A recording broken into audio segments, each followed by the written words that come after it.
علیکم. قاری صاحب تاسو ما سره اول خپل تعارف وکړئ. وعلیکم السلام. زما نوم عبدالستار دی او د شریف آباد اوسېدونکی یم او همدرد انسانیت تنظیم سره چې دی دوی سره موږ والنټیر دی چې دی نو کار کوو. تاسو د ملګرو د افطاري دسترخوان لګول دی دې باره کې ستاسو څه خیالات دي؟ دا خو موږ د ملګرو چې دی تنظیم د ملګرو دا افطاري دا پروګرام چې دی هغه سټارټ کړی دی او هم ستاسو د ملګرو په دې په مرستې سره او کوم چې زموږ ډونیشن والا ملګري دي زموږ سره تعاون کوي د هغو په مرستې سره چې دی موږ دا کار کوو. په دا اصل کې دا خلکو دپاره دي چې کم مسافر دي او هغه کلو ته خپل کورونو ته ځي او په هغو باندې چې دی بانګ وویلی شي او روژه ماتي چې دی نو هغه پرې دغه شي.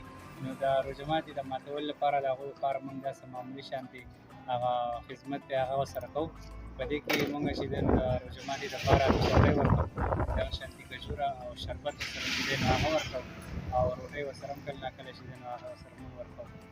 دا د دې ملګرو ټول چې دی نو هغه اخلاص دی او د هغو هغه مرسته ده چې موږ دا کار چې دی نو هغه جاري او ساري ساتو. الله دې تاسو له دې جزایي خیر